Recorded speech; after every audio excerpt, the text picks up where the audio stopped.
Todo el mundo intuía que algo iba a ocurrir, y la película Las profecías del Mothman convirtió estos hechos, pasto de la crónica de sucesos para luego seguramente ser devorados y olvidados, en un libro y después en una película. Quizá porque, como escuchábamos, muchos testigos aseguraban recibir noticias de algo terrible que iba a acontecer. El puente de plata de esa población, de Point Pleasant, efectivamente se vino abajo y murió mucha gente, murieron muchas personas. Hay quien sigue relacionando las apariciones oscuras de aquel ser que jamás regresó con ese fatal destino. ¿Pero por qué? Pensáis, ¿vamos a hablar otra vez? ¿Vamos a intentar descubrir algo nuevo del Mothman? Quizá sí, quizá no, porque la noticia es la muerte del auténtico investigador. La noticia es que ese personaje que encarnaba a Richard Gere se llamaba en realidad John Keel, y nos enseñó a muchos durante los años 80 sobre todo, y antes, en los 70, otras generaciones, lo que era el misterio. Un personaje singular con una muerte yo creo que inmerecida.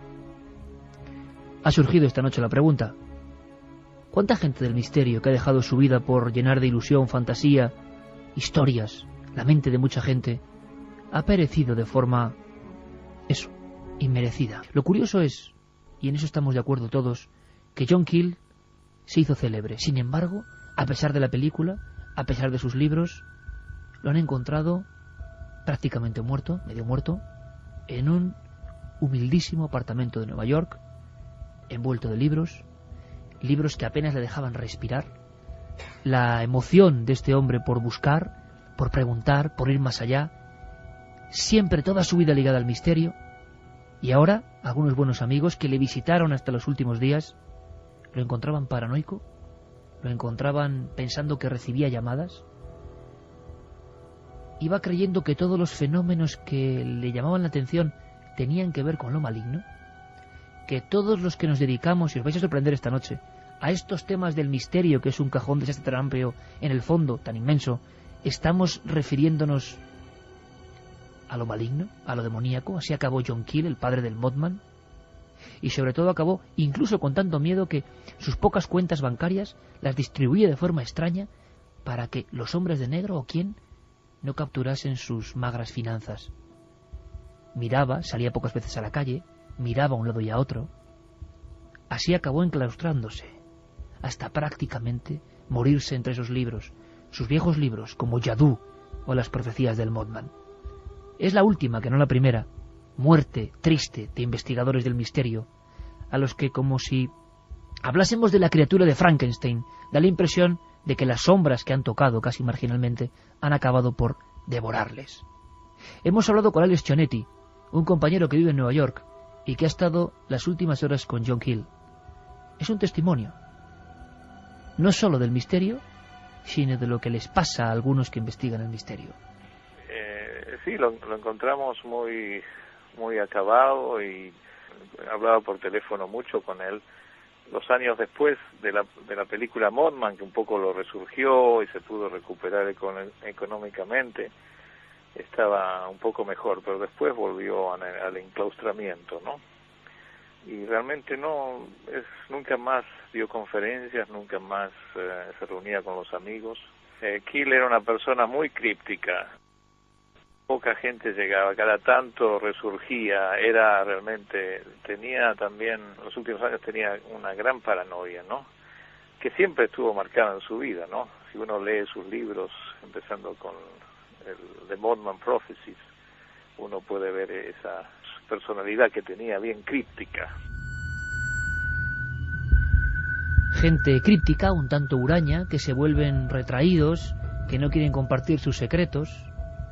Así era John Keel, el descubridor del Mothman y de tantos otros misterios y secretos. Pero hay más.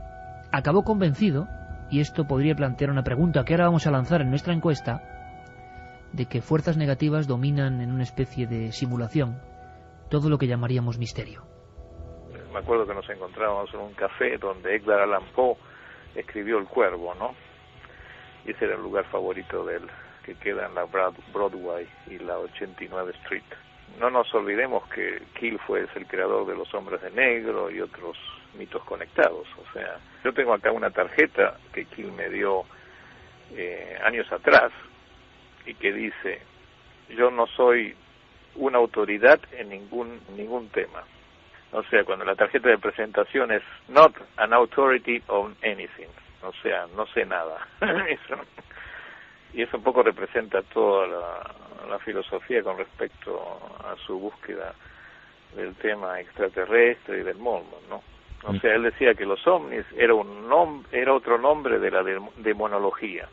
O sea, lo que estudiamos ovnis, estamos estudiando más demonios que otra cosa, ¿no? Los ovnis es el reflejo de lo que antiguamente era la demonología. No está mal. Una de las últimas frases de John Keel. Él, cuando investigó alguno de esos casos, sobre todo el de esas apariciones, repito, fue parte del misterio. Esa película, que batió récord de audiencias hace no tantos años y que reproducía de nuevo los hechos, lo mostraba crudamente. El reportero, en un viejo hostal, recibía también llamadas, quizá de la fuente del misterio. Ahora Keel, desde otro lado, quizá pueda pensar también de la fuente de lo demoníaco. ¿Qué aspecto tienes? Depende de quién me mire.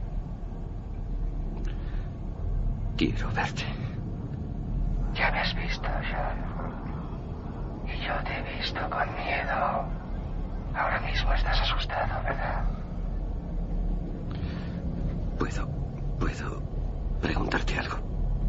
¿Por qué preguntarme lo que ya sabes, John? ¿Cuándo? ¿Por qué? ¿Qué es lo que le pasó a mi mujer? Tú estabas allí. A Mary Crane no se la puede encontrar buscando. La verás en su momento. ¿Hay algo que nos quieras contar desde el otro lado? Manda un SMS al 7640. Escribe la palabra milenio, espacio, y lo que nos quieras contar. Comentaristas de Milenio 3. Siempre al otro lado.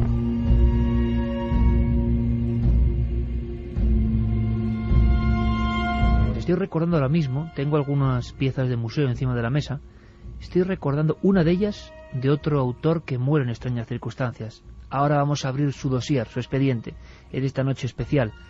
Yo recuerdo de niño, en una vieja revista, que vi un reportaje de John Keel, página, me dio mucho miedo. El titular era algo así como: no son físicos, pero dejan huellas. ¿Y qué se veía en la fotografía? Pues una serie de ramas, una especie de campiña, quizá la campiña inglesa, y lo que podía ser una figura o un fantasma, parecía un viejo sacerdote. No pisaba el suelo, tenía un brazo extendido hacia esos ramajes, y seguramente sea un reflejo óptico, seguramente sea un error hoy datable informáticamente, pero por lo menos en mi mente de niño, cuando veía aquella revista en blanco y negro, me daba la impresión de que era eso, un hombre con sotana, y que, por lo menos de lateral, sonreía. Sonreía a quien estaba al otro lado, a quien estaba mirando a través de la fotografía. Como John Keel fue el padre del concepto hombres de negro, y sabéis que la gente que vio esta figura, algunos todavía viven, han tenido sueños recurrentes constantemente, como si esa figura no fuese solo algo ajeno, sino tuviese la capacidad de quedarse para siempre en su memoria. Sobre eso indagó en los últimos días John Keel. Estaba medio ciego, estaba afectado de diabetes, su situación económica era desesperada. Al parecer ni siquiera Hollywood respetó sus derechos en lo que le correspondería como autor de la novela en la que se basaba la película de Richard Gere, y murió prácticamente como tantos otros. No deja de ser curioso que se reuniese con el amigo Alex Cionetti en un bar, en una cafetería donde Alan Poe, otro que acabó casi igual, con otras circunstancias, escribió El Cuervo. En ese ambiente fenece John Keel. Antes, su última teoría, la naturaleza de ese ser cambió su vida. Es curioso, yo no lo había imaginado hasta que lo he escuchado. No, el Mothman es importante porque él empieza en la década esa del 60, de mediados del 60 a investigar muchos casos de ovnis y viaja por el interior pensando que va a encontrar una evidencia, digamos, extraterrestre, pero encuentra que el fenómeno es más en el término fortiano, o sea, volvemos a Charles Fort, que era el que escribió el libro Los Condenados, o sea, y el Mothman, o sea, él investiga en Point Pleasant, en Virginia, entre Virginia y Ohio, estas apariciones y encuentra que él está interactuando con el fenómeno. Por ejemplo, recibe llamadas extrañas, recibe visitas de hombres de negro, tiene visiones, tiene la aparición también de este Mothman que lo ve fulminantemente. Para Keel el Mothman es una entidad, son entidades que viven en la Tierra, ¿no? Y que realmente no interactúan y que las podemos ver, pero no sabemos realmente cuál es el, digamos, el origen, ¿no? La naturaleza. Y consideraba, bueno, que no eran entidades positivas, al contrario, las consideraba negativas. Nos quieren hacer creer que son extraterrestres, pero realmente no son. Por eso pensaba que era una especie de sistema de control o un sistema de decepción, ¿no? Que por eso él pensaba que nunca iba a haber contacto y de que nunca se sabría cuál era la naturaleza y el propósito de los hombres, ¿no? O sea que la visión de Keel es una visión, en cierta forma, pesimista. Una visión pesimista después de dedicar toda su vida al misterio. Santiago Camacho, buenas noches. Buenas noches, Iker. Asentías constantemente escuchando este último legado del padre de muchos misterios norteamericanos. Sí, porque el relato estremecedor que has hecho de la muerte de John Keel es muy coherente, por desgracia, con su biografía. John Keel era ser poseedor de una verdad demasiado terrible para vivir bien con ella en la cabeza. Como muy bien hemos oído, hasta el año 67, principios de los 70, John Keel es un ufólogo, aparte de muchas otras cosas, pero su interés en los ovnis es muy tradicional. Él sostiene la que todos conocemos como hipótesis extraterrestre, es decir, estos señores vienen en unos aparatos, son seres que vienen del espacio exterior, de otra galaxia, de otro planeta, etcétera, etcétera, y no sabemos por qué medios, pues vienen aquí o a estudiarnos, o a visitarnos, o a vernos, o a lo que sea. Pero el incidente de Mothman efectivamente le descoloca muchísimo. Le descoloca muchísimo y le hace, durante los siguientes años, desarrollar lo que, y este término lo vamos en otro contexto lo vamos a usar también esta noche en otra cosa, una especie de teoría del campo unificado del misterio. Para Keel, da igual que sean ovnis, que sea en un relato de Herodoto de la antigua Grecia, que un pastor dice que de repente se encuentra con el dios Pan que le ordena que le haga un templo allí mismo. Él decía, bueno, Herodoto era un historiador muy preciso y muy metódico. ¿Por qué incluía estas cosas si no sucedieron realmente? Que sean relatos medievales de apariciones demoníacas o angélicas, que sean relatos contemporáneos de apariciones marianas incluso. Él pensaba que algo que toma muchísimas formas convive con nosotros en este planeta desde el principio de los tiempos, desde que estábamos en las cavernas probablemente, que no convive en nuestra misma realidad, sino en otra, pero que esas dos realidades en determinadas circunstancias y en determinados momentos se solapan. Y en esa intersección esos seres tienen una afición maligna a jugar con nosotros, a jugar de una forma cruel y despiadada, con un propósito que no conocemos o simplemente por obtener un placer perverso. Eso lo fue desarrollando durante muchos años, lo fue madurando, lo fue cubriendo de datos y sobre todo de mucha teoría, y la verdad es que en vez de llevarlo a un aspecto, no es el único que ha pensado así, pues entre los ufólogos Jacques Vallée o Hynek, por ejemplo, tienen teorías muy parecidas. Pero el problema con Keel es que él lo vivió en sus propias carnes, él tocó esa realidad.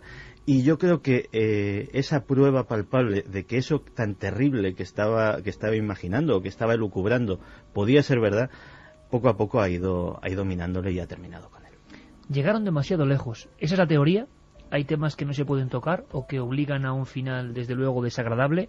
Esta noche, no voy a adelantar muchas cosas, tenemos a otro compañero de nuestro equipo, Pablo Villarrubia. Buenas noches, compañero. Buenas noches, sí que... Vas a contarnos historias de otros investigadores que o desaparecieron o murieron en extrañas circunstancias persiguiendo ese objeto de su investigación, pero escuchabas también muy atento las palabras de Chinetti sobre John Keel. Son demasiados los nombres, ¿no? Que metiéndose en el mundo del misterio, bueno, algunos estamos recordando a Andreas Faber-Kaiser, Alejandro Viñati, el capitán Boado, algunos han desaparecido, o sea, directamente desaparecido. Y todos, cuando empezaron a reflexionar sobre lo que había detrás del fenómeno, no deja de ser inquietante. Muchos de ellos, con lo que acaba de comentar Santi, la sensación de que toda esta especie de gran circo o teatro tenía un algo negativo, lo que antiguamente representarían los demonios, es cierto. Exacto, y me gustaría recordar también a Salvador Freixedo, posiblemente que sea un pionero, ¿no?, en esta cuestión, este hombre que recordaba realmente que estos seres, estas entidades son lo que fueron manipulando y nos hacen ver aquello que queramos. Una cosa, Pablo, importante, porque ahora decía Santi, investigadores que llegaron a tocar el misterio, o sea, que no solo eran periodistas interesados, como nos puede ocurrir en parte a nosotros, sino que fueron testigos también. Ha habido algunos casos como el de Alberto San Martín, polémico, extraño, pero un hombre que en Madrid en los años 50 se encuentra con algo imposible de creer, pero a él le pasó. Su vida se convierte en una cosa rarísima y acaba, como tantos otros, en un accidente no menos raro. Exacto, Alberto, recordamos, en 1954 es el hombre que recibe la piedra del espacio, aquí en el Puente de los Franceses, y en esas fechas hay un revuelo. Toda la prensa madrileña, española, da a conocer la famosa piedra. Él afirma que un ser extraño le ha ofrecido una piedra con signos y se monta un revuelo tremendo. Exactamente, y esa piedra da muchas vueltas hasta que este hombre en poco tiempo, en 1956, decide marcharse a Brasil. Y recientemente, hablando con Pasita San Martín, la viuda de Alberto, que estuvo hace 2 meses aquí en Madrid, tuve la oportunidad de reencontrármela, ella me dijo que el principal motivo por la venida de San Martín a Brasil había sido realmente el tema OVNI, y que él pensaba que allí podía publicar su obra, un libro hablando sobre la piedra del espacio, que en España no le harían caso, pero en Brasil sí. ¿Cómo acabó Alberto San Martín? Alberto, en 1900, si no me equivoco, fallece en 1982, estaba él conduciendo su vehículo, su coche, en São Paulo, la ciudad donde había pasado a residir, en Brasil, y extrañamente los frenos no responden.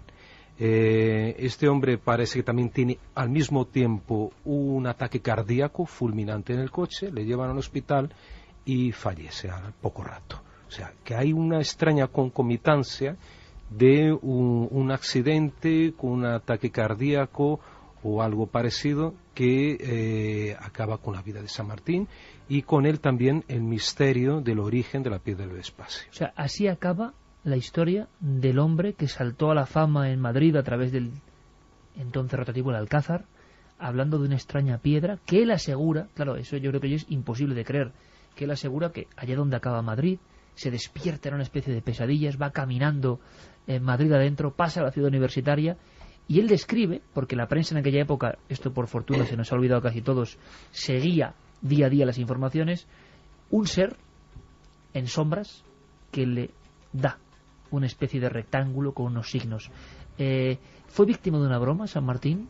¿Fue víctima de los hombres de negro? ¿Fue víctima de gente que quería que contase esa historia? Lo que sabemos es que a partir de ahí su vida se trunca, y al final, en São Paulo, en una barrida periférica, la muerte dentro de un automóvil en circunstancias extrañas. Nunca publicó ese libro. Pero fijaos, amigos, estas noches de muchas sorpresas y de homenaje, un poco dossier, ¿verdad, Santi? Porque creo que hay gente que no fue excesivamente reconocida y que tenemos que reivindicar su papel. Yo hace poco, Javier Sierra hablaba de libros malditos en Cuarto Milenio, en nuestro programa hermano, y decía a la cámara aquello de: este libro ustedes no lo van a encontrar. Bueno, nosotros sí lo vamos a encontrar, pero es muy difícil. Es el primer caso donde viene la palabra ovnis en una portada, parece una especie de cosmonauta, y tienen que poner un asterisco para explicar lo que es ovnis, objeto volante no identificado. Es que estamos hablando del año, te lo voy a decir ahora mismo, Pablo, del año 1956. Verdadero incunable tienes en manos ahí, ¿eh? Pues mira lo que decía Pablo. Decían los editores, explicando por qué publicaban este libro tan raro. El señor Morris Ketchum Jessup, autor del caso de los ovnis, a quien hemos tenido el honor de conocer en lo personal muy recientemente, ha tomado en sus manos un material indiscernible, casi inexplicable, tan raro y sorprendente como el guijarro uránico de los fisionistas nucleares. Al sopesarlo, llevado por su trayectoria astronómica, el señor Jessup tropezó con hechos e informes de la más variada especie, y comienzan a decir que es necesario que los mexicanos, porque esto se publica en México, esta versión, conozcan algo que se llama ovnis. ¿También acaba mal la vida del señor Jessup? Él no se topó con el Mothman, un ser que parecía profetizar algo. Se topó con una historia, si cabe, mucho más gorda, impresionante, con implicaciones militares, y lo quitaron del medio.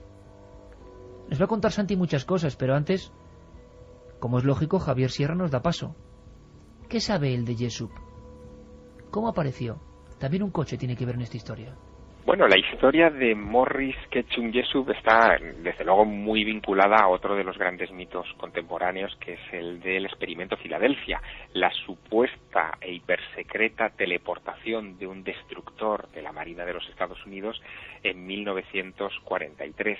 Ese proyecto secreto terminó en manos de este investigador, que era astrofísico de profesión, uno de los primeros científicos que se preocupó por la cuestión de los ovnis y su eventual naturaleza extraterrestre, y uno de los lectores de un libro suyo se puso en contacto con él, le dijo que él había sido testigo de la teleportación del USS Eldridge, que era el nombre del buque, y le daba toda clase de detalles. Bueno, lo curioso de este asunto es que al cabo de unos meses de iniciarse esa correspondencia con este lector, la Marina de los Estados Unidos, la Oficina de Inteligencia de la Marina de los Estados Unidos, se pone en contacto con Jessup, casualmente o no, no lo sabemos, porque les había llegado un libro, un ejemplar del libro de Jessup, perfectamente anotado por un tipo que era su lector, y que le introdujo en una espiral endiablada de conexiones sutiles con otros personajes de los servicios de inteligencia que desembocarían en la extrañísima muerte de este personaje. Morris Jessup apareció muerto en un parque del condado de Dade, en Florida, dentro de su coche, con el tubo de escape conectado a una de sus ventanillas y el vehículo herméticamente cerrado, y murió por ingestión de dióxido. Capitán Robertson, es el guardacostas. Dicen que el Eldridge ha desaparecido. Claro, así es, no aparece en el radar. No, señor, se ha esfumado. No está. Quiero hablar con el capitán del Eldridge ahora mismo. Es imposible. Atención, Aldrich. Aldrich, conteste. Conteste, Aldrich. Diga al Aldrich que cierre los generadores. ¡Dígaselo! Han cortado las comunicaciones, señor. Siga intentándolo. Atención. Listos los equipos de búsqueda y personal de rescate. Repito, listos los equipos de búsqueda y personal de rescate.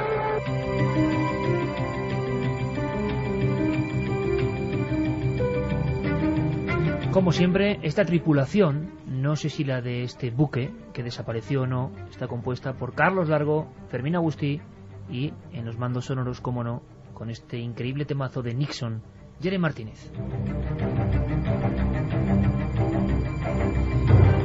Apareció dentro de su vehículo, solo, en una zona reservada, brazos en cruz sobre el reposadero de la cabeza y un tubo que le había ahogado. Jessup estaba investigando sobre el asunto del experimento Filadelfia. Cuenta la leyenda, la verdad, que esa misma noche iba a entrevistar a otra fuente que hablaba de una especie de, vamos a decirlo así, puesta en marcha de unos mecanismos para la invisibilidad, y que salió mal. Yo no sé a estas alturas, en noviembre del 2009, Santi, ¿qué sabemos del experimento Filadelfia? Nos han preguntado muchísimo por él. ¿Qué hay de verdad? ¿Qué hay de mentira? Pues la historia que nos ha perfilado Javier es fascinante. El personaje también es fascinante.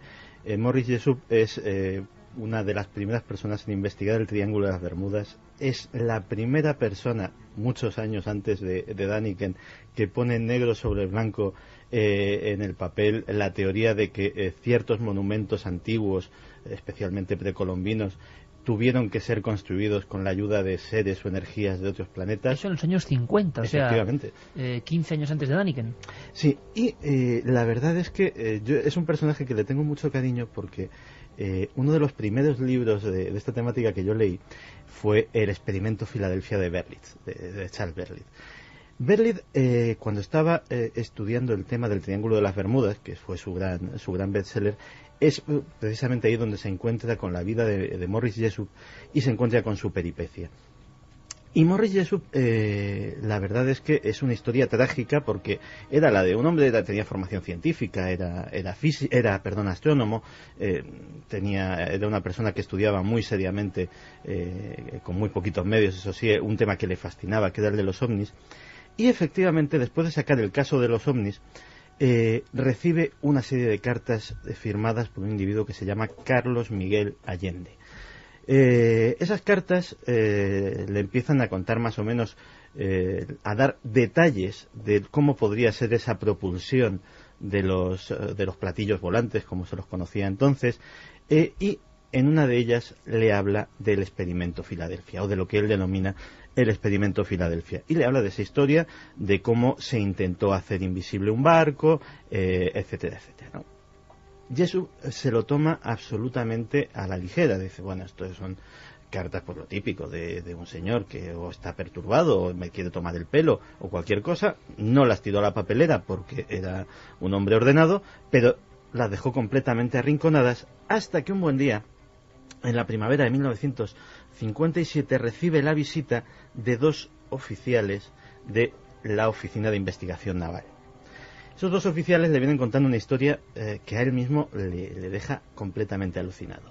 Han recibido un paquete en la sede de la oficina, un paquete que dice Felices Pascuas, es la única identificación que tiene, y al abrirlo se encontraron con una copia de su libro, con ese El caso de los ovnis, que tiene una serie de comentarios a 3 tintas. Al principio se piensa que es de 3 autores diferentes, pero luego más tarde, pues por caligrafía y por otras cosas, se descubre que no, que es solamente de uno, y que a ellos les ha dejado absolutamente alucinados. ¿Alucinados por qué?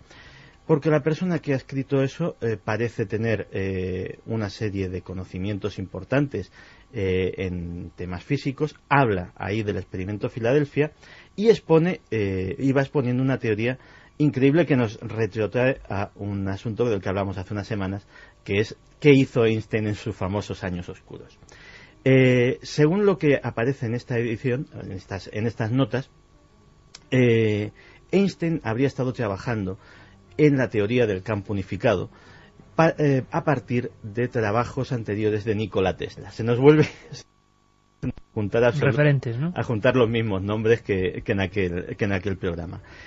Y se había quedado tan sumamente horrorizado de lo que había descubierto y de las implicaciones y aplicaciones que podría tener, que había abandonado ese trabajo del que la Marina estadounidense tendría noticia y habría intentado aprovechar para hacer un dispositivo para hacer invisibles al radar, no invisibles totalmente, sino hacer invisibles al radar los barcos de guerra, lo cual evidentemente sería una ventaja impresionante. El problema sucede cuando el barco de prueba, el USS Eldridge, se hace invisible al radar y a todo lo demás. Es decir, en un momento inesperado, aquel barco desaparece. Con la tripulación dentro. Y no solo desaparece, sino que aparece en Norfolk, a muchas millas de distancia, en otro muelle completamente distinto al que ha aparecido.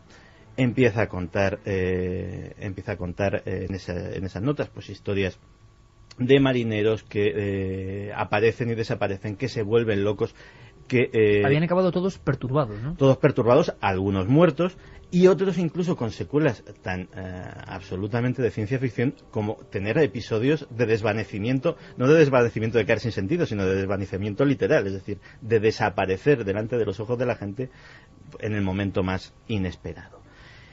Bueno, pues Jessup no solamente estudia este libro, sino que efectivamente pues empieza a ver que algo de hilazón y de razón tiene toda esta historia. Pero lo más increíble es que la Oficina de Investigación Naval hace una edición del caso de los ovnis, se la encarga a un contratista de la defensa estadounidense, que es Barrow Manufacturing, en Texas, y hace una edición muy cortita de unos 200 ejemplares para distribuir entre personas específicas y señaladas, que no se determina quiénes son. A Jessup, por su colaboración, le dan un par de estos ejemplares exclusivos, pero y que ha pasado a denominarse dentro de la casuística ovni como la edición Barrow. La edición Barrow del caso de los ovnis es difícil de encontrar, la original, evidentemente, pero si uno bucea un poquito en internet, en inglés, la puede encontrar sin demasiados problemas en PDF, y si tiene curiosidad, pues es un documento fascinante.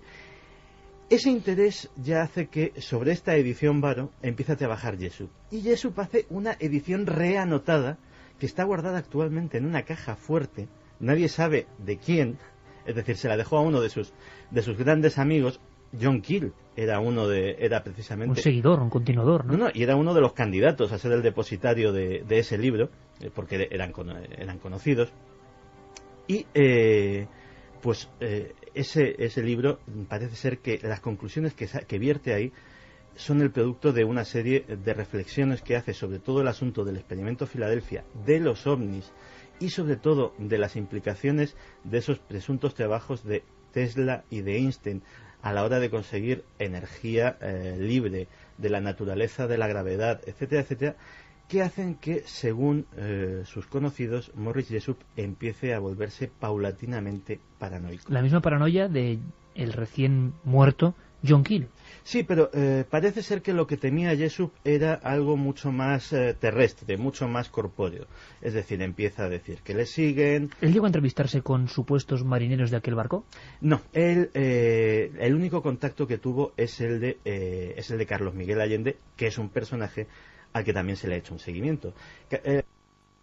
De lo que se puede leer en algunos sitios, Carlos Miguel Allende no es un mito, es un personaje que existió realmente, era un alias de un individuo que se llama Carl M. Allen, fue un hombre nacido en Estados Unidos, anglosajón, medio anglosajón, de padre irlandés, madre gitana francesa, que en la época del experimento Filadelfia está enrolado en la Marina.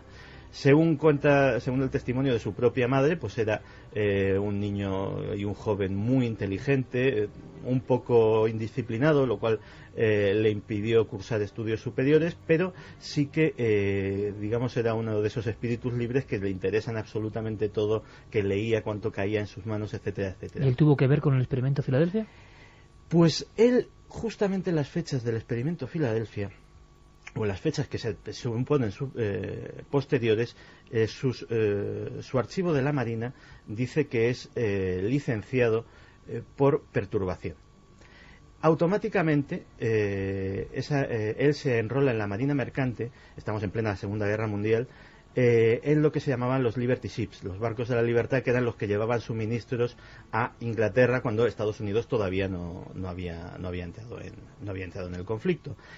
Después de eso, pues pasa por diferentes navíos de la Marina Mercante y finalmente, y sobre todo, una cosa absolutamente curiosa es que en esos se le va siguiendo la pista y va cambiando de nombre casi según va cambiando de barco, hasta que finalmente recala en México, donde parece ser que ya establece su residencia y toma el nombre de Carlos Miguel Allende. El personaje existe, es absolutamente misterioso. ¿Pudo ser un loco que inventó toda la leyenda?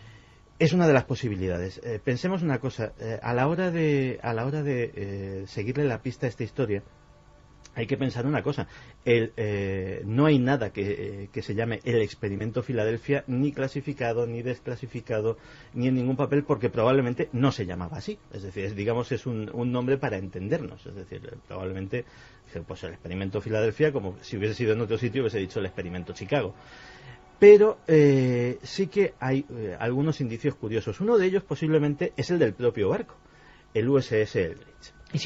Existió, número de matrícula DE-173. Lo realmente curioso es que estamos hablando de un buque, un destructor de la Marina de Guerra, que entró en servicio en 1943 y fue dado de baja en 1946.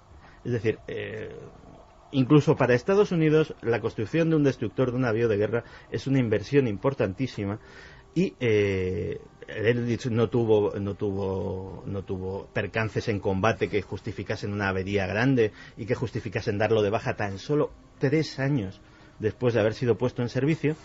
Eso sí, no fue desmantelado, sino que fue donado a la Marina griega, donde se pasó a llamar el... Si escuchan cosas raras por aquí, es Sí, Pablo Villarrubia peleándose con las ventanas, ¿eh? No estamos en el buque del experimento Filadelfia. Tengo que advertir porque luego la gente dice, ¿pero qué es esto, no?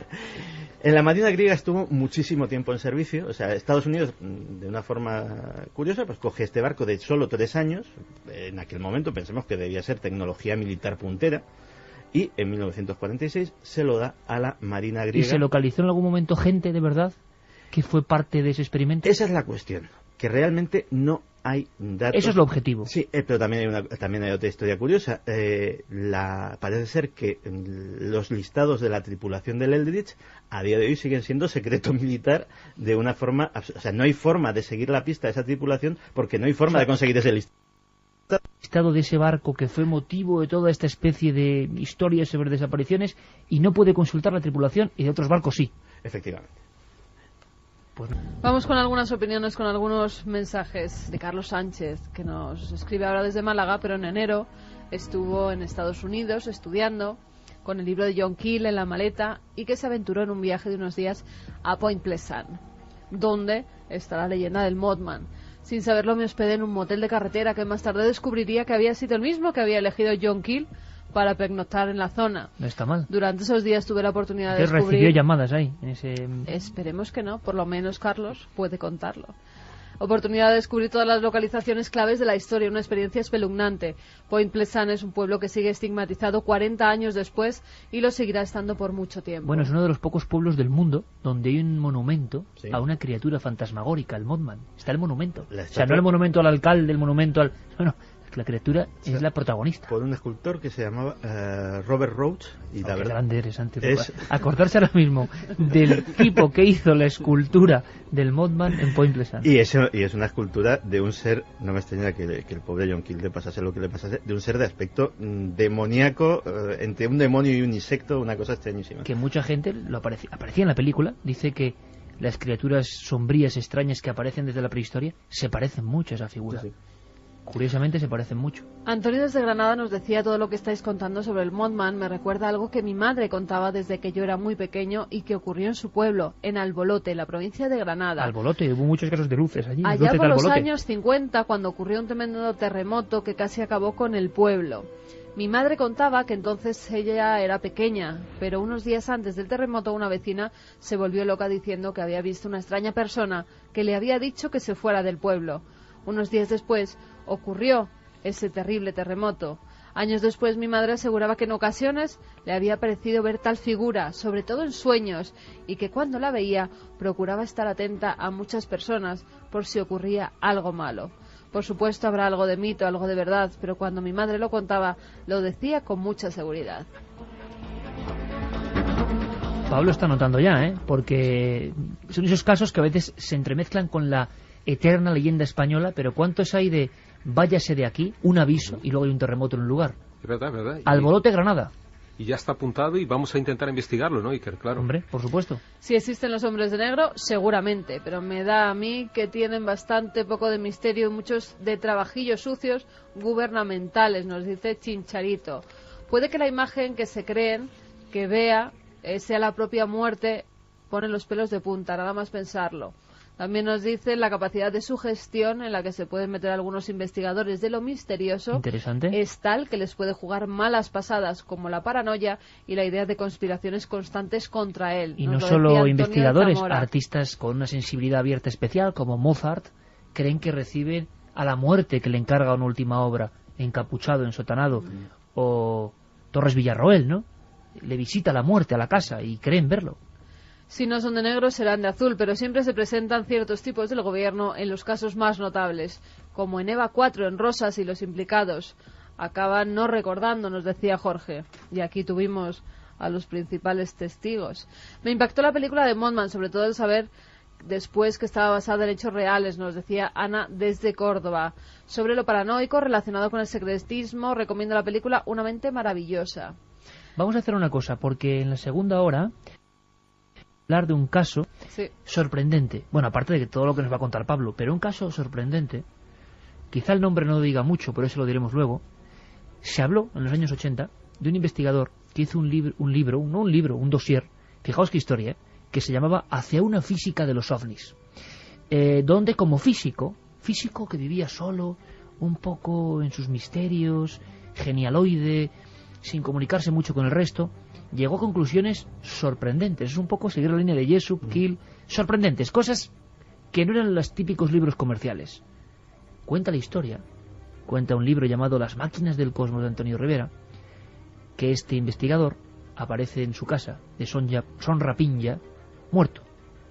Pero cuenta la leyenda, que vamos a descifrar si es verdad o no, a la vuelta, que cuando entra la policía entran los vecinos que habían dejado de ver a don Francisco. Se les torna la cara con una mueca de espanto, porque cuando rompen la puerta y entran, efectivamente el investigador físico de los ovnis está sobre la cama, pero añade Rivera, con una herida muy pequeña y sin una gota de sangre en el cuerpo.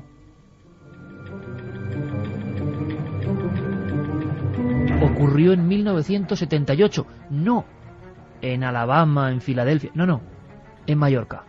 Un investigador que había tenido contacto con servicios de inteligencia de Estados Unidos aparece, sí o no, sin una gota de sangre. Vamos a intentar resolverlo.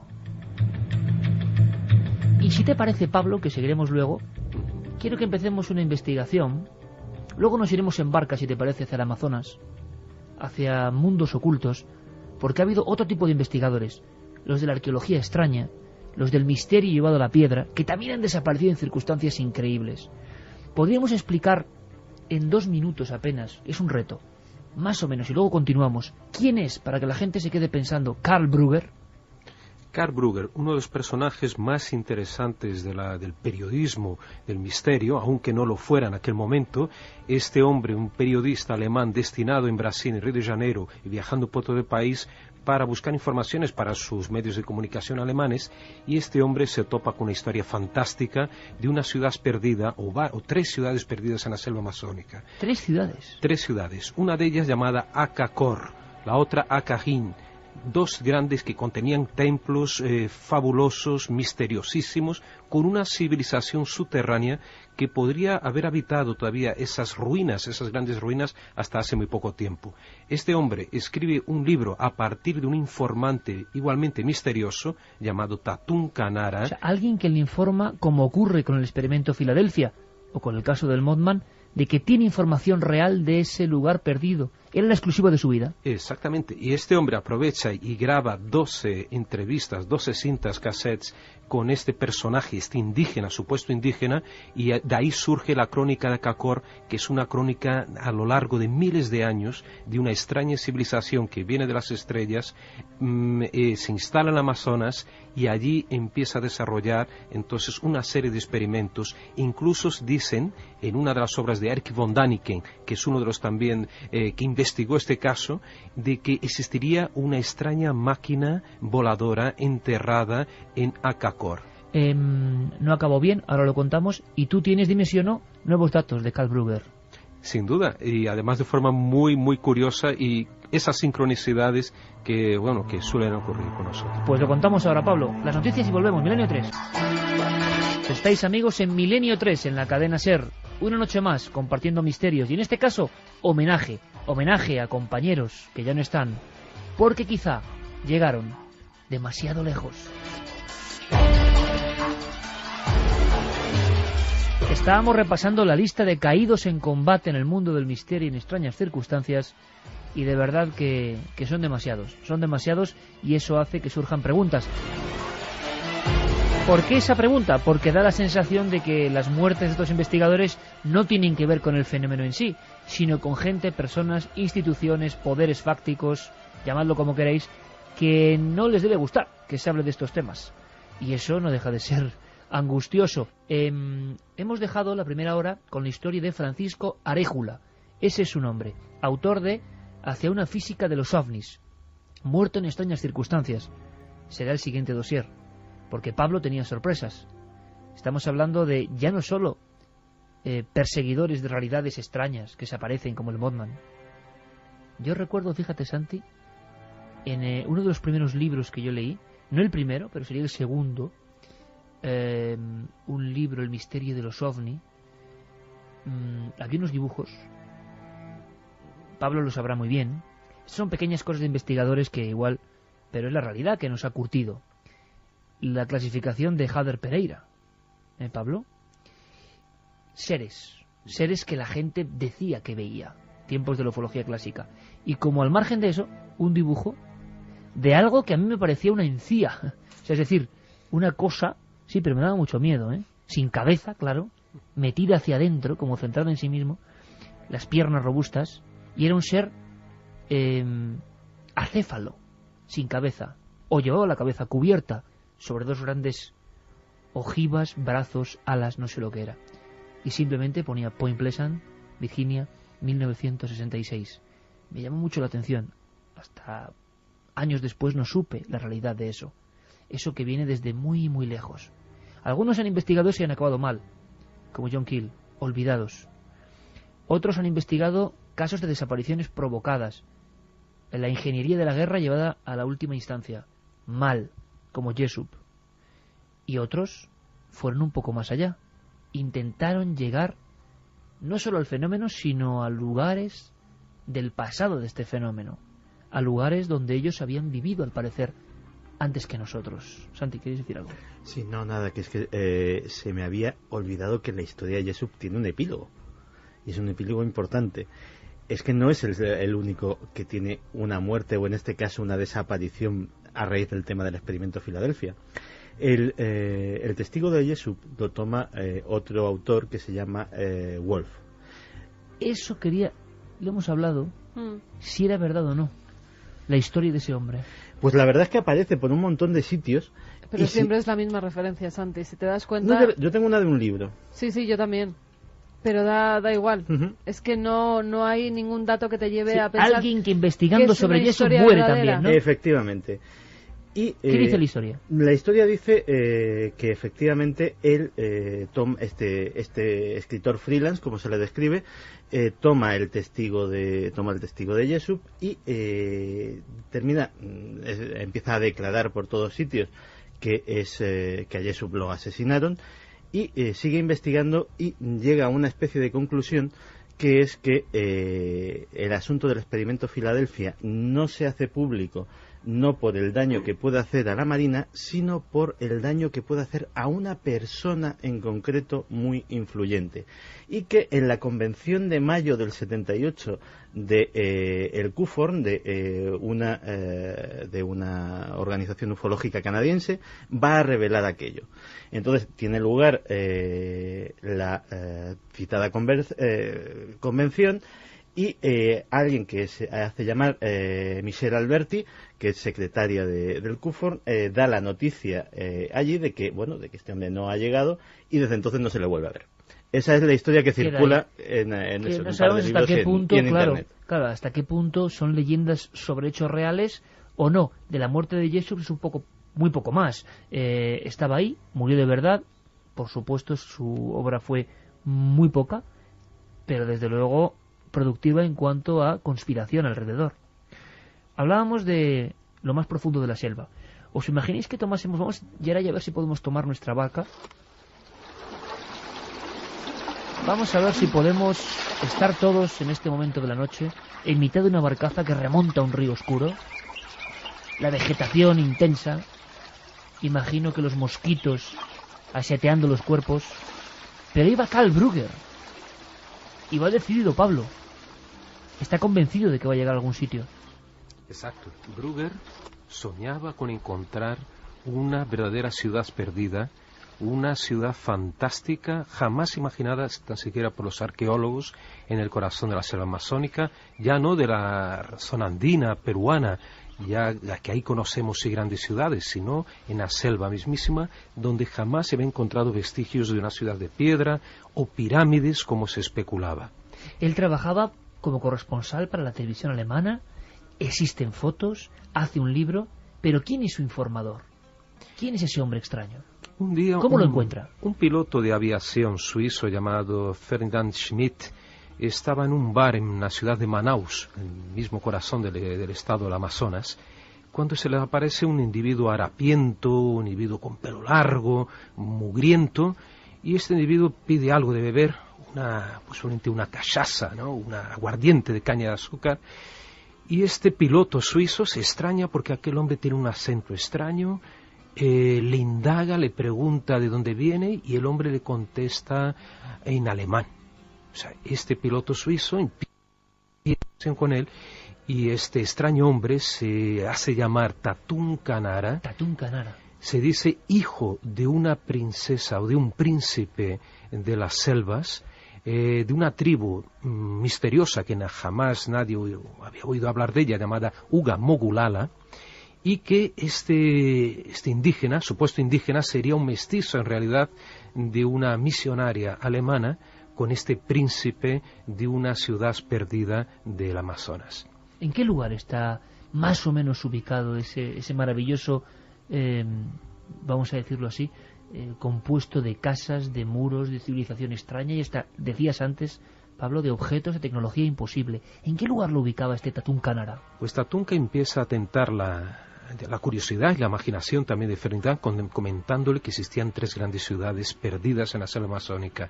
Una de ellas llamada Cacor, cerca de la frontera de Perú, o sea, estamos hablando de Brasil y Perú. En esta ciudad existiría una serie de complejos subterráneos, un gran templo muy semejante al Templo de Sol, el que existiría en el antiguo Cusco, en Perú, en el Imperio de los Incas. Después otra ciudad también situada más al norte, cerca del misterioso Pico de la Neblina, a que tuve la oportunidad de llegar muy cerca, y en ese sitio existía Acajín, que sería una especie de sucursal de esta ciudad. Estas ciudades estarían conectadas entre sí por grandes túneles subterráneos que se extenderían a lo largo de toda América del Sur, incluso Centroamérica y Norteamérica. Toda América del Sur. Eso es lo que cuentan varias que tradiciones. Conecta con toda la tradición de túneles conectando lugares de poder en América. Que desde la época de Elena Blavatsky ya se comentaban de esos túneles, que incluso surgirían o aparecerían desde Asia, desde la mítica región de Agartha, y se extenderían bajo el mar hasta América, ¿no? Pero bueno, entonces Tatun Kanara empieza a contar que en este lugar está la herencia de los dioses que hubieran llegado hace más de 12.000 años a la Tierra y hubieran transmitido una serie de conocimientos a los seres humanos, a los nativos, gente que no conocía prácticamente nada en aquel momento, cómo cultivar la tierra, cómo cuidar los animales. La revolución del Neolítico y de la sociedad una vez más, y siempre en esa franja de tiempo, Pablo, unos 10.000 antes de Cristo.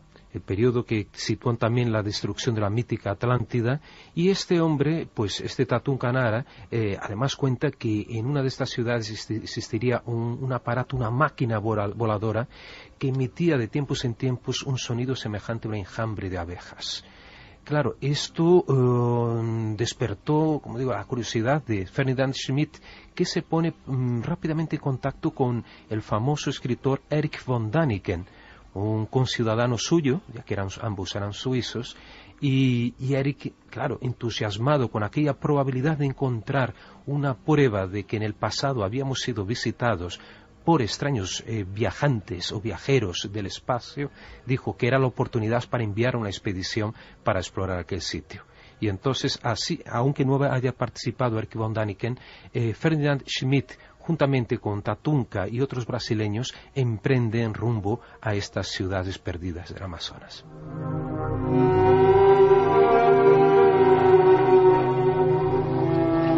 ¿Y cuándo entra en juego? ¿Cuándo aparece? Buscando ese río que llevará hasta las ciudades ocultas, Karl Brugger. ¿Cuándo aparece en escena este personaje? Del que además tienes datos de última hora. Exactamente, pues Brugger se entera de esa historia también a través del mismo Erich von Däniken, a partir de estas historias que había relatado él en uno de sus libros, uno de sus boletines de la Ancient Astronaut Society, y y se busca a Tatún Canara, se desplaza hasta Manaus. Además, hay que recordar que Karl Brugger era un enamorado de la Amazonía, le gustaba, él mismo salía por su cuenta de Río de Janeiro para hacer visitas a la selva amazónica, y se encuentra con Tatún Canara en Manaus, en un bar. Y de allí entonces empieza a contarle la historia, a relatar la historia de toda su civilización, de ese pueblo desconocido, los Uga Mogulala. En 12 cintas cassettes registra esa historia y pasa a escribir, a transcribir estas cintas. Esa grabación tiene que existir en algún lugar, Pablo. En algún lugar, posiblemente hayan desaparecido, ya contaremos qué pudo haber pasado después de la muerte de Brugger. Este hombre, entonces, Brugger, sí que yo no sabía que había realizado realmente expediciones junto con Tatún Canara hasta hace pocos meses. O sea, ¿llegan a ir juntos? Llegan a ir juntos en busca de la ciudad. En busca de la ciudad, porque yo tenía solo información, o teníamos, de que solamente era un grupo de Eric von Daniken, de Ferdinand Schmidt y brasileños de Rodão Pires Brandão, personaje igualmente misterioso, enigmático, los que habían emprendido esa búsqueda. Pero no, resulta que hace pocos meses, estando en São Paulo, reunido con varios amigos, entre ellos un gran ejecutivo y editor, este hombre me presenta a un cineasta brasileño, austríaco-brasileño en realidad, y que era un apasionado por temas de la Amazonía y que había realizado varios documentales sobre la selva amazónica. Entonces, sentado a su lado, comiendo una pizza en un restaurante paulista, ¿no?, de los descendientes italianos, pues este hombre me cuenta, sus aventuras por la selva, y a mí se me ocurre preguntarle si él conocía una extraña historia de Akakor y un tal Karl Brugger. Pero lo dije de forma casi automática, casual. Bueno, pregunto, porque entre miles de personas a lo mejor alguien puede conocer algo sobre la historia de Akakor y que me pueda aportar ese dato. ¿Y qué te respondió, Pablo? Pues en ese momento me dice que él había sido el cámara de Karl Brugger.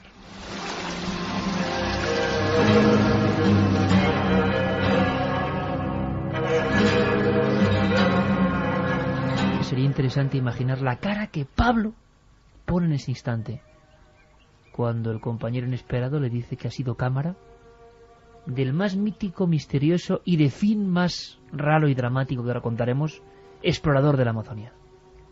Estabas delante de un hombre que podía contar muchas cosas. Sin duda. Además, el pedazo de pizza no me llegó a la boca, más en ese momento quedó paralizado porque yo no me creía en aquello. Dije, yo años y años buscando una persona que hubiera tenido un contacto directo con Brugger. ¿Por qué desapareció todo? Hay que decirlo, Pablo, para darle la importancia que tiene.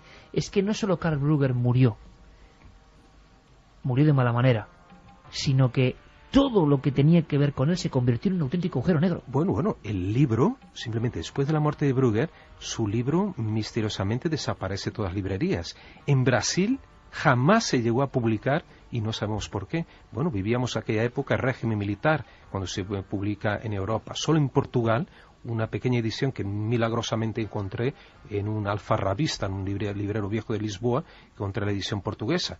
Pero el libro prácticamente quedó desaparecido, o hicieron desaparecer el libro de muchas librerías. Entonces, claro, este hombre era una oportunidad de oro para que me contara algo. Y entonces yo le pregunto en qué circunstancias había efectivamente muerto, ¿no? Había sido asesinado Brugger, que ahí está el quid de la cuestión. Y él me cuenta que en el día, estamos hablando de 1984. Hace 25 años. 25 años. Ya había publicado Brugger su libro, un libro muy polémico porque, aparte de informaciones sobre esta civilización perdida, él mencionaba ya en investigaciones de cosecha propia de que los nazis habían estado en la selva amazónica. Hubo una serie de expediciones y misiones militares enviadas a principios de la guerra o antes incluso de la guerra a la selva amazónica con un plan secreto de Hitler de invadir Brasil y el resto de América Latina. Y este tipo de información, curiosamente, no sabemos de dónde procede, pero ahora se confirma años más tarde. En los últimos años ya han surgido documentos desclasificados en Estados Unidos y Alemania de que realmente existió una operación para invadir parte norte de Brasil y la Guayana Francesa y dominar parte del mar del Mar Caribe, de esta región, con los barcos y submarinos alemanes. Bueno, Brugger tenía, entonces estoy convencido que Brugger tenía información privilegiada en los años 70, cuando apenas o no se hablaba de esta cuestión. Bueno, entonces este cineasta me cuenta lo siguiente. Yo le pregunto, bueno, ¿y cómo muere Brugger? ¿En qué circunstancias? Él iba por una calle de la avenida del barrio de Ipanema, muy conocido en Brasil, por la noche, después de cenar, juntamente con un amigo alemán que venía a reemplazarle. Este amigo, un nuevo periodista que trabajaba también para la televisión alemana 1 y la radio RDA de Alemania, pues se estaban conociendo. Brugger le explicaba un poco lo que debía hacer allí como corresponsal en Brasil. Iban charlando animadamente por las calles, ya de noche, en Ipanema, un lugar muy turístico, ¿no? Y bueno, puede haber atracos, pero digamos un lugar más vigilado, una área, digamos, más rica, ¿no?, de Río de Janeiro, cuando de pronto se les antepone un individuo muy nervioso con un arma, con una pistola, y este individuo hace una serie de gestos como apuntando para Brugger. Brugger en ese momento parece que reacciona de alguna forma nerviosa, hace algún gesto brusco, y este hombre, el atracador, a quemarropa le dispara 2 tiros sobre el corazón. Lo más extraño, bueno, en este momento el compañero acude para ver qué había pasado efectivamente, o sea, si estaba en condiciones, bueno, se lo llevaban a un hospital, se lo llevan, estaba con vida todavía cuando lo ingresan y muere al cabo de algunas horas en el quirófano. El individuo que dispara desaparece en medio de la oscuridad de la noche, y no se sabe nada más. La policía carioca investiga el caso. No le quitó dinero, no se llevó absolutamente nada. Y lo más curioso, y esas son informaciones más recientes, se habla de que la policía carioca había ocultado otro dato, que Brugger no muere de 2 tiros, sino muere ametrallado. Y más, y esto circula como un rumor por internet, de que Brugger había sido víctima del Mossad.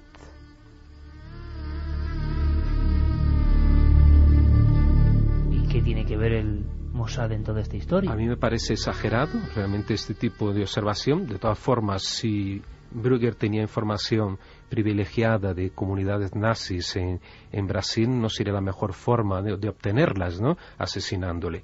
De todas formas, el misterio es que si fue ametrallado, ¿por qué motivo con una metralleta? En aquella época todavía no se estilaba ese tipo de armas en Río, que ahora más bien usado por los narcotraficantes cariocas.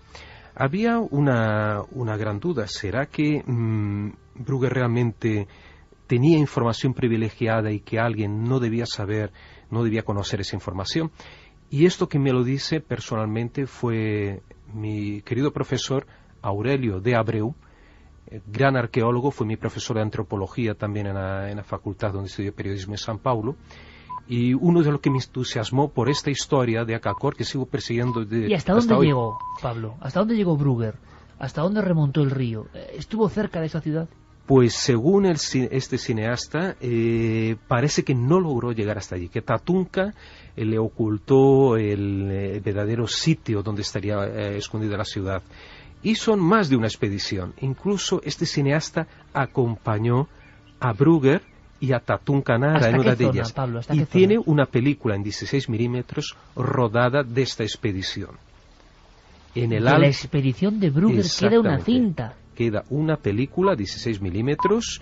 No está localizada actualmente esta película. Este cineasta me cuenta que van hasta una región del Alto Río Negro, donde estuve también buscando yo la ciudad de Acaín, y que donde existirían 3 grandes pirámides fotografiadas desde un avión en una expedición organizada en 1979 por Rodão Pires Brandão, juntamente con un antropólogo y algunos periodistas de la revista Veja.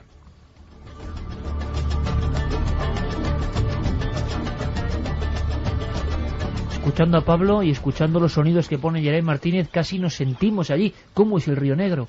¿Cómo es el límite donde supuestamente aquel descendiente extraño, Tatunca Nara, hablaba de su ciudad adelantada en el tiempo, hace tantos miles de años. Es uno de los lugares más paradisíacos del mundo, Iker. Yo creo que hay 2 lugares o 3 que yo me he sentido realmente aislado del resto del planeta y como si estuviera realmente en otra dimensión. Ese lugar es el Río Negro, la otra Patagonia y otra región en los Andes argentinos, ¿no? Pues en esta zona estamos hablando del Río Negro, es un río caudaloso, un afluente del río Amazonas, que llega hasta casi la frontera de Colombia y Venezuela. En ese río, bueno, a orillas del río vamos a encontrar muchos petroglifos. Encontré, de hecho, y dibujé y fotografié símbolos extraños en las rocas, jamás catalogados incluso por los arqueólogos brasileños. A lo largo del río. Se habla de extraños fenómenos lumínicos que los caboclos, los mestizos de indios y negros, me contaban que emergen de las aguas. Son luces que ellos las llaman lobisoming, curiosamente no sé por qué relacionan con el hombre lobo, llaman lobisoming con esa palabra en portugués o galega incluso, y que estas luces son como linternas que emergen del agua de un diámetro de 1 metro, sobrevuelan las aguas iluminando el río a lo largo de a lo mejor 100 metros o más, ¿no? Una gran distancia. Pablo, y de Tatún Canara, de ese extraño informador, ¿qué se supo? Porque hay diferentes teorías. Incluso he escuchado a Javier Sierra decir que estuvo como sospechoso en el propio crimen de Brugger. ¿Cierto? ¿Rumor? No. Sí, una de las teorías es que, Tatunka llevó a muchas personas, a varios turistas, como sabía hablar alemán, turistas extranjeros, para visitar la Amazonía. Pero aparte de visitar la selva, hacer, digamos, recorridos ecológicos cerca de su ciudad, que es Barcelos, donde supuestamente todavía viviría o vive Tatún Canara, pues llevando a estos grupos o a estas personas para conocer la selva, también estas personas estarían interesadas en conocer las ciudades perdidas de la Amazonía. En algunas de estas ocasiones, estas personas desaparecieron mientras Tatún Canara era guía de estas personas. Una de ellas era una chica, una joven suiza, profesora de yoga, que acompaña, que Tatunka la lleva hasta proximidades de una entrada subterránea para una de estas ciudades, y esta chica jamás volvió a aparecer. En fin, como comprenderéis, un libro, un humilde libro a veces olvidado entre pilas de libros, una tapa que dice la crónica de Akakor, y el rumor, si uno bucea en internet, por ejemplo, hoy en día es fácil, de la muerte de un autor, Karl Brugger, esconde todas estas historias fantásticas. A veces un libro, amigos, es mucho más importante de lo que parece.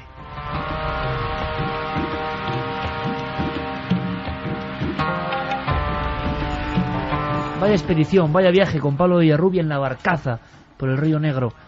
Carmen, vamos a leer algunos que están llegando. Vamos con algunos de esos mensajes que nos dicen: tengo una duda, la ciudad que describe de la Amazonía es en la que se basan en la última película de Indiana Jones. Sí, es cierto. Realmente cambia nombre, le llama Acanor por una cuestión quizás legal de derechos de autor o alguna cosa así, pero Spielberg sí que se basa en esa historia. Carmen Menéndez, desde Baza, en Granada, nos dice si es posible que por determinados intereses no se puedan hacer públicos ciertos conocimientos, al ser impredecibles las consecuencias que podrían perturbar la normalidad establecida de nuestra sociedad. Eso no es difícil de responder, ¿no?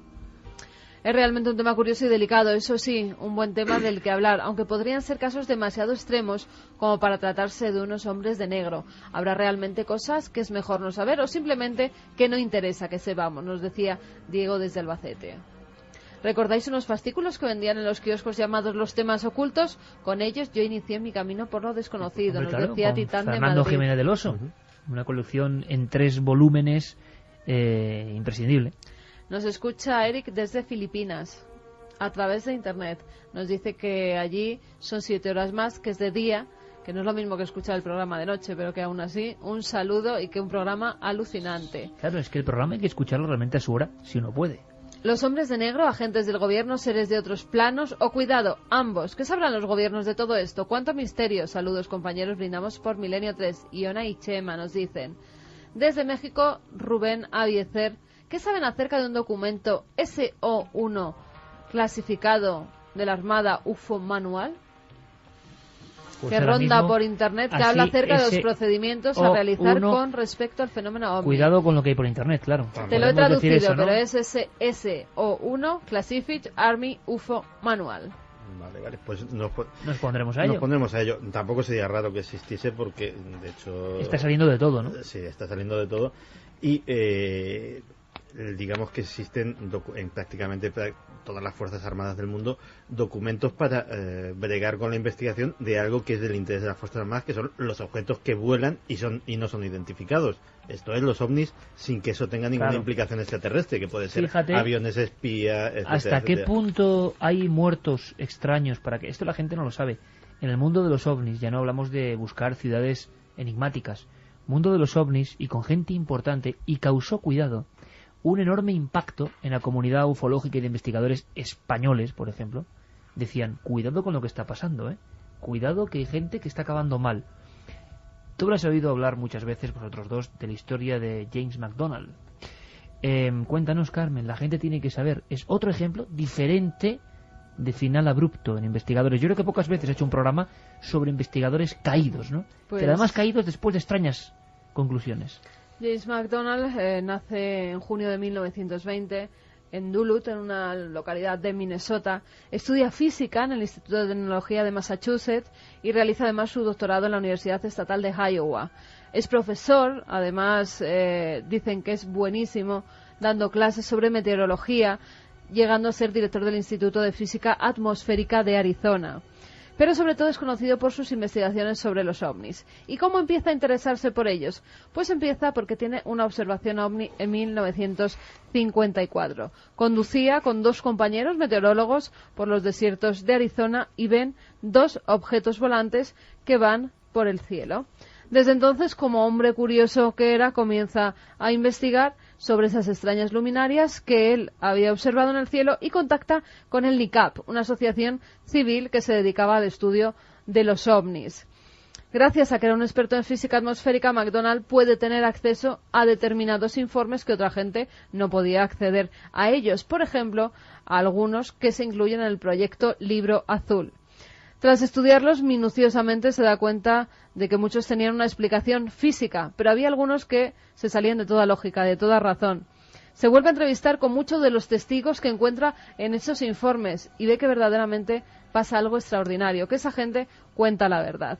A mediados de los años 60, McDonald comienza a dar charlas con conferencias como la titulada El problema de los ovnis, donde presenta pruebas que comprometen tanto al gobierno como a las fuerzas militares.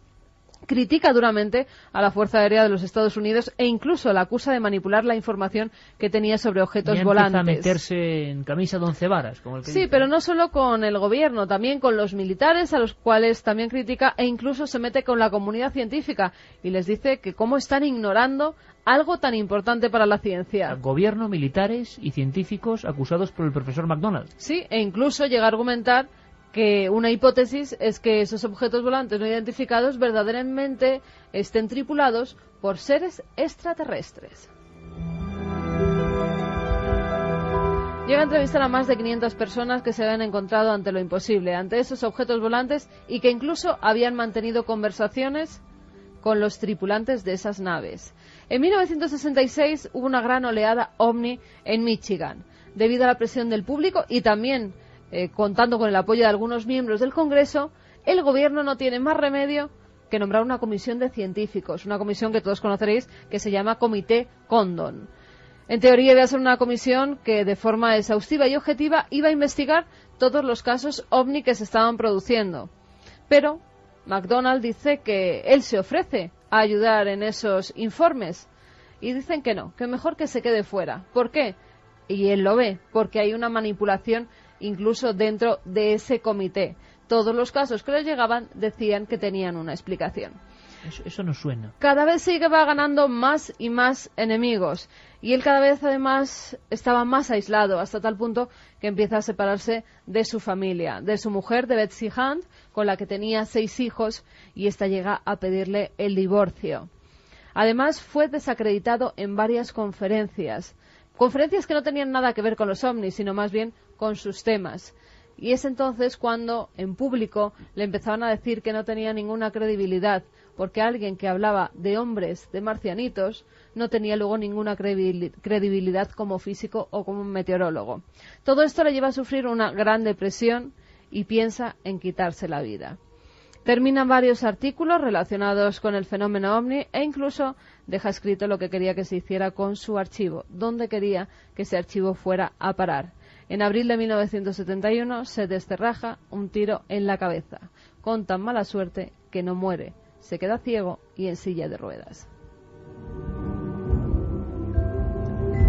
Se recupera y le ingresan en el área psiquiátrica del hospital de Tucson. Allí está durante un tiempo hasta que empieza a recuperar parte de la visión e incluso hace planes de volver a dar clases. El 13 de junio de 1971, una familia que paseaba cerca de su casa encuentra un cadáver. Era el cadáver de MacDonald. A su lado un revólver de calibre 38 y una nota donde decía que se quitaba la vida. El físico que se atrevió, son historias que hay que conocer. El físico que se atrevió a poner en tela de juicio era un hombre valiente, que duda cabe, a la ciencia de su época por rechazar un fenómeno que le inquietaba, al gobierno y a los militares. Demasiado, ¿verdad? Demasiado. Parece interesante hacer un homenaje sobre esta gente. Fíjate que en la Universidad de Tucson, en Arizona, es donde fue a parar su archivo. Hay 500 ejemplares que se han hecho a raíz de fotocopiar lo que eran todos sus informes, y dentro de la biblioteca está con el título Los archivos perdidos del físico James MacDonald. Yo de verdad, de la historia de MacDonald, lo que me quedo es con esa escena que ha descrito Carmen. Estaban en una comisión del Congreso de los Estados Unidos para ver hasta qué punto la seguridad de los vuelos supersónicos, sobre todo los vuelos de la creación de los vuelos de transporte supersónicos, podía afectar a la capa de ozono. Nada absolutamente que ver con el tema OVNI.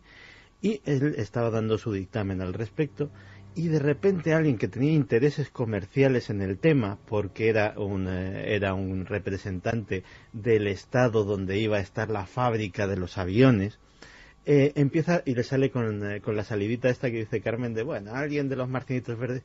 Pero es que lo peor de esa escena es que varios congresistas sesudos, solemnes, representantes del pueblo soberano, eso lo reciben con una risotada festiva, y este buen hombre que estaba exponiendo una cosa con todo su buen hacer, con toda su buena voluntad, y que encima creía que podía ser perjudicial para un bien de todos, que es el aire que respiramos a fin de cuentas, pues debió sentirse tan hundido, tan machacado por algo tan inocente como llevar aquello en lo que crees hasta sus últimas consecuencias sin hacer daño a nadie, pero recibiéndolo. Parece ser que de verdad de toda esta historia es con la escena patética con la que me quedo. Porque además parece que esa escena está perfectamente programada, es decir, que contra eso toda la burla posible.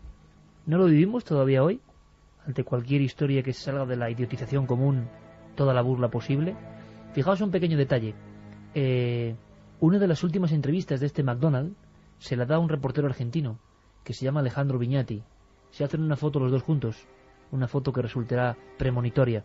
Una década después justo de la muerte de MacDonald, la revista que tengo en las manos, que es esta, y que es mítica, y de la que hemos aprendido mucho, única e irrepetible, escribe o envía este reportero Alejandro Viñati una misiva para que se publique, y curiosamente es el último número de la revista.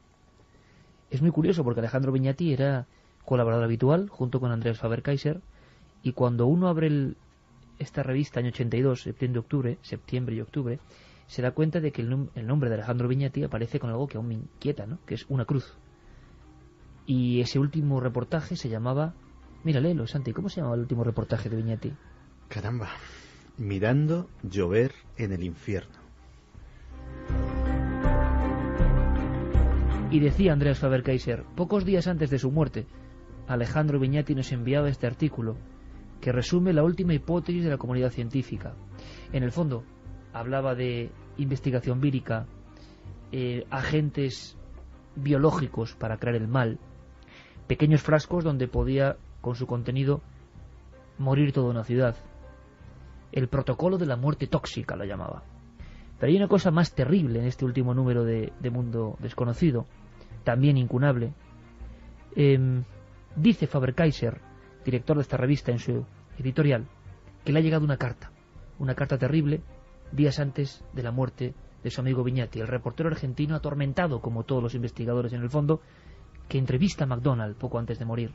Y fijaos lo que decía de su puño y letra Viñati poco antes de desaparecer. Estaba trabajando en un libro y dice: mi novela se ha convertido en algo maldito. No la publicamos. Miedo.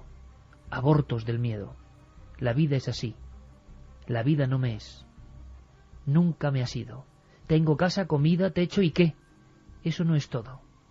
El todo está en la armonía de las cosas. ¿Se me tenía que venir todo esto encima? Soy duro. He caído muchas veces.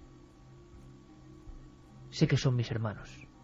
Alejandro Viñati, después de hacer Mirando llover en el infierno, en su último artículo, y el protocolo de la muerte envasada, aparecerá muerto en el camastro de una pensión de Caracas. A día de hoy, diagnóstico de la muerte desconocido. El destino querrá, es una macabra broma, que ese amigo que le decía platino para ti, llanero solitario, y decía que era el mejor periodista que nunca había conocido, ese editor era Andreas Faber-Kaiser. Su final tampoco está nada claro.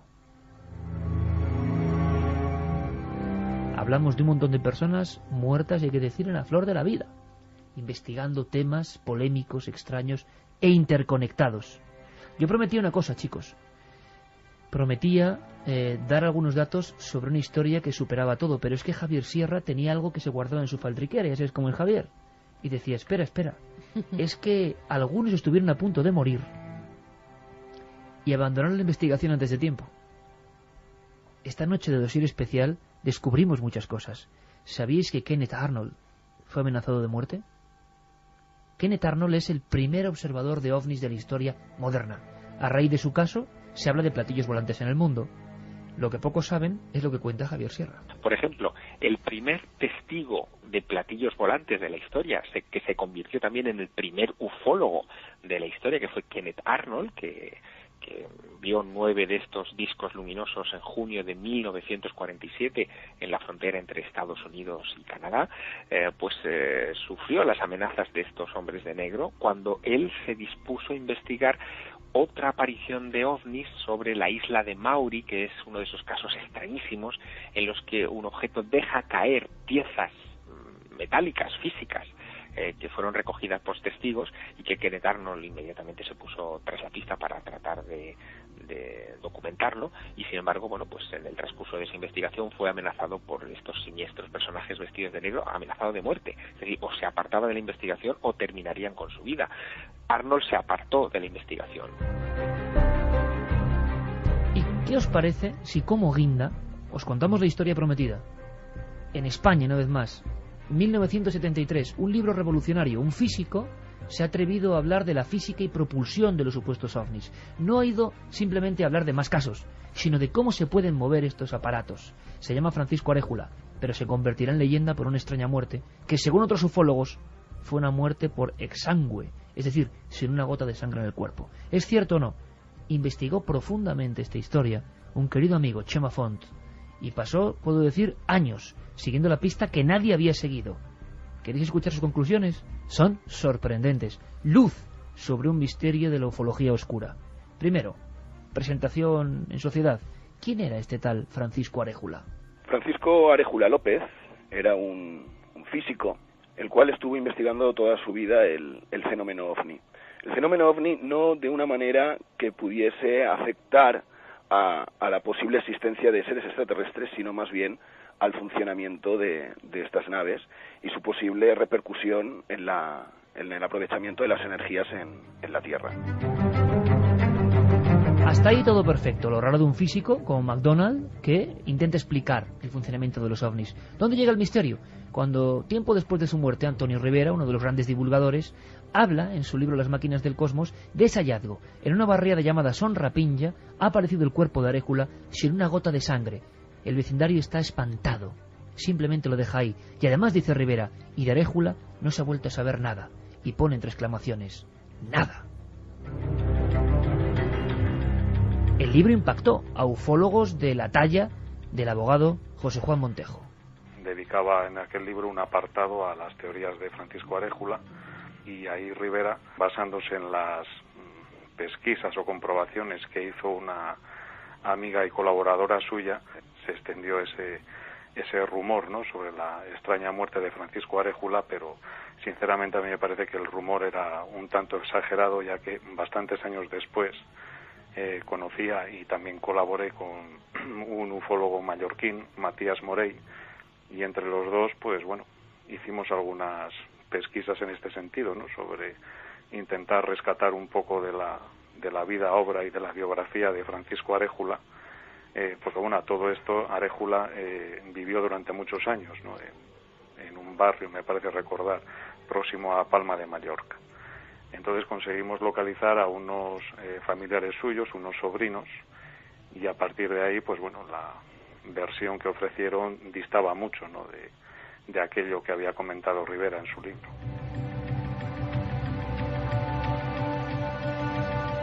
Bueno, diferentes opiniones. ¿Qué supo Chema Font, nuestro amigo y corresponsal en las Baleares? ¿A dónde llegó? Pues algo sorprendente. La realidad del caso es que Francisco Aréjula era un hombre inteligente, culto, era el típico genio que vivía solo y estaba siempre ensimismado con sus estudios y con sus historias incomprensibles para el resto de sus vecinos. Un día no apareció por el jardín de su palacete y un vecino se extrañó. Al día siguiente, al ver que la luz de su habitación seguía encendida, fue a buscar al alcalde pedáneo de la barriada palmesana donde vivía y le comentó que hacía un par de días que no le veía y que algo extraño estaba pasando. Así pues, decidieron llamar a la policía y la policía se personó. Yo tuve la suerte de poder hablar con los dos primeros testigos que vieron el cuerpo, este vecino y el alcalde pedáneo de la zona, y los dos coincidieron en que sí tenía un fallecimiento normal, en primer lugar debido a que en la propia almohada había un pequeño vómito de sangre, y al parecer las causas reales del fallecimiento fueron por un edema pulmonar. Él tenía desde hacía unos meses un catarro que de cada vez había ido a más, pero como suele pasar en este tipo de personas, pensaba que los médicos no servían para nada y decidió no ir al médico. Así pues, considero que el fallecimiento de Francisco Aréjula no tiene nada de misterioso. La historia es que llevaba muchos días muerto ahí en la cama y que incluso el hedor se había propagado por la zona, y eso quizá motivó la historia. Claro, un investigador genial, solitario, que aparece así, es raro. Pero Chema encontró algo más, algo increíble y que nadie conoce. Rebuscó en los papeles de Aréjula y encontró también extrañas recomendaciones o amenazas. Sus temores quizás no eran infundados. Incluso él, en un prólogo a la edición francesa, que quería publicar en 1976, 2 años antes de su fallecimiento, dijo textualmente: hay un hecho que no ofrece duda. La ciencia, en el sentido exacto de la palabra, va perteneciendo cada vez más a unas élites que la guardan en secreto y la protegen con barreras de silencio. Se basaba para decir esto en que él envió 2 escritos a algún organismo secreto, como él definió, algunos escritos suyos en los cuales él facilitaba sus investigaciones porque consideraba que podían ser útiles para el resto de la humanidad. Del primer escrito nunca le contestaron, pero del segundo, misteriosamente, alguien, y él no define quién es, dijo que le sería interesante ir a Estados Unidos. Pero, y también le citamos textualmente, un alto jefe de ciertos servicios secretos norteamericanos me dijo que no sería sabio que fuese a Estados Unidos. Por eso, opino que quizás esos temores que tenían no eran del todo infundados. Mejor música imposible para despedir este tema, para volver luego a la actualidad, noticias, crónicas, secciones. Pablo Villarrubia, hermanito, como siempre, un placer. Hablaremos un día de Fawcett, hablaremos un día de Olavo Fontes, hablaremos un día de tanta gente que acabó borrado del mapa, quizá porque sabía demasiado. Claro, y espero que los que estemos aquí en esta mesa no nos pase nada en el futuro y que que realmente salgo de aquí con una profunda inquietud en relación a nuestro futuro. Seguro que nos queda mucho por hacer, Pablo. Un abrazo grandísimo. Hasta Muchas la próxima amigo. investigación. Gracias Pablo. Con nuestro compañero Pablo viajamos por el Amazonas en busca de ciudades perdidas, pero nos quedan tantas sorpresas que se los digo. Estad ahí, amigos. Después de las noticias vuelve la nave de Milenio 3.